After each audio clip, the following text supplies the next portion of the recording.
Assalamu alaikum wa rahmatullahi wa barakatuh. Welcome to Know Your Charity here on Ramadan TV, channel 346 on DSTV.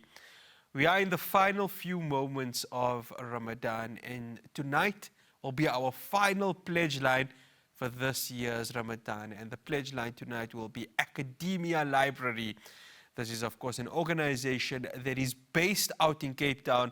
And the organization is there for one reason and one reason only, to provide education to the Ummah of Rasulullah sallallahu alaihi wasallam and to many others. And knowledge being power, and Academia Library is one of those organizations that wants to go ahead and make sure that knowledge truly is power.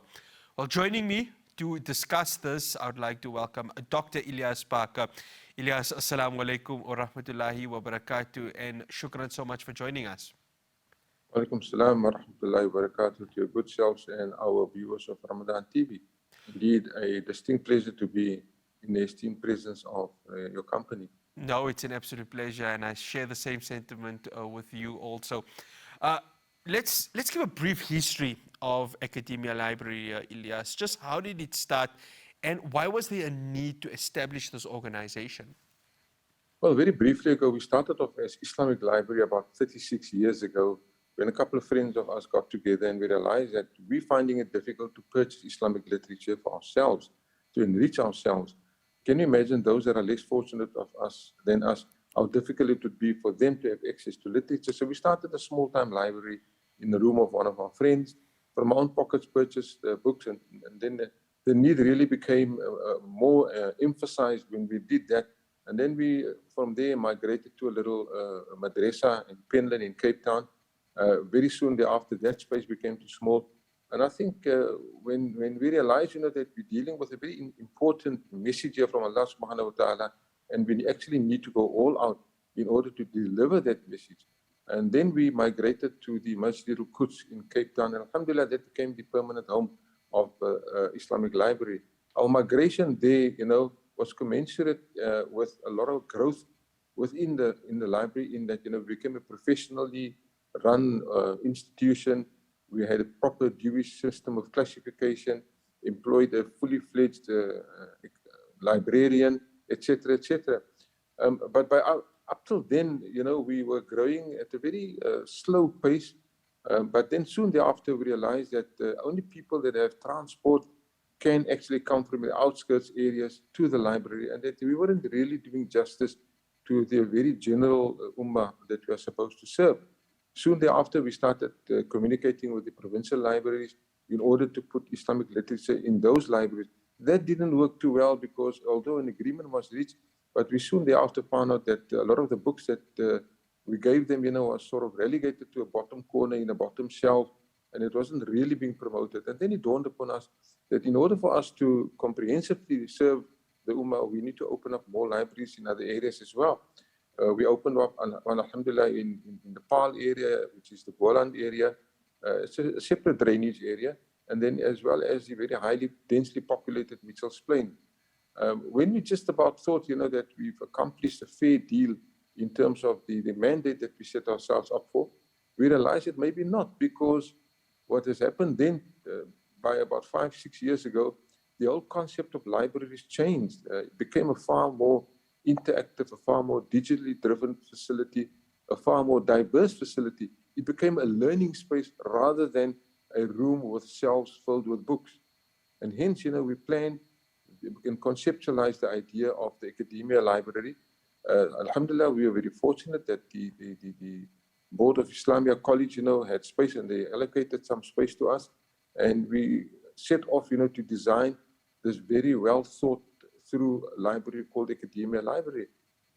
This space, and this is a learning space because it has a very diverse facility and service provision.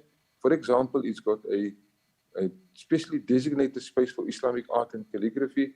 It's got a specially designed area for children's library. It's got a multimedia studio where we could broadcast, where we could broadcast various programs from. It's got a research reference center. It's got computers, about 20 of them, high speed, for internet use for any student that wants to come and sit and use the facility. And there are a number of children, particularly from the disadvantaged areas, that don't have these facilities. So it's got a space set aside for book launches, for presentations, for seminars, etc., etc. And I think this is what the community deserves. And we set out to achieve that, and through the grace and the blessings and the mercies of Allah subhanahu wa ta'ala, we launched the library towards the beginning of 2017.